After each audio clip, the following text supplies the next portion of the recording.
দর্শক, ডাকসু নির্বাচনে তফসিল ঘোষণার সিদ্ধান্ত নিয়েছে ঢাকা বিশ্ববিদ্যালয় প্রশাসন। আমরা যতদূর জানতে পেরেছি, ডাকসু নির্বাচনের ঢাকা বিশ্ববিদ্যালয়ের নির্বাচনের সেপ্টেম্বরের দ্বিতীয় সপ্তাহে অনুষ্ঠিত হওয়ার কথা রয়েছে এবং 29 জুলাই ডাকসু নির্বাচনের তফসিল ঘোষণার সিদ্ধান্ত নিয়েছে কর্তৃপক্ষ।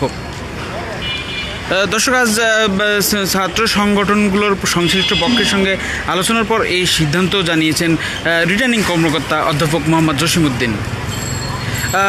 আসলে তারা বলছেন তফসিল ঘোষণার পরপরই আসলে 40 থেকে 45 দিনের মধ্যে ভোট গ্রহণের পরিকল্পনা তাদের রয়েছে বলে জানিয়েছেন এবং নির্ধারিত সময়ে আসলে ডাকসুর নির্বাচন হবে বলে জানিয়েছেন তারা।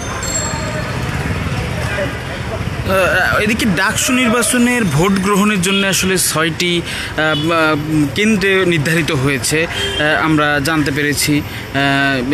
এর বাইরে ঢাকা বিশ্ববিদ্যালয়ের ক্লাব কেন্দ্র, সিনেট ভবন কেন্দ্র, উদয়ন স্কুল অ্যান্ড কলেজ কেন্দ্র এবং টিএসসি শারীরিক শিক্ষা কেন্দ্র এবং কার্যলহান কেন্দ্রগুলোতে ভোট গ্রহণ হবে বলে নিশ্চিত করেছেন।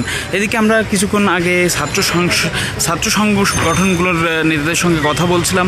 তারা কিন্তু বিভিন্ন মতামত দিয়েছেন এবং বিভিন্ন তাদের চাওয়া পাওয়া রয়েছে এবং তাদের সংস্কার প্রস্তাব রয়েছে। তারা এই নিয়ে দ্বিমত পোষণ করেছেন। কেউ কেউ পক্ষে মতামত দিচ্ছেন। তো দর্শক, আপনারা দেখছিলেন দেশ রূপান্তর লাইভ। আমরা পরবর্তীতে কোনো বিষয় জানতে পারলে আপনাদেরকে আবার যুক্ত করব দেশ রূপান্তর লাইভে। ততক্ষণ দেশ রূপান্তরের সঙ্গেই থাকুন।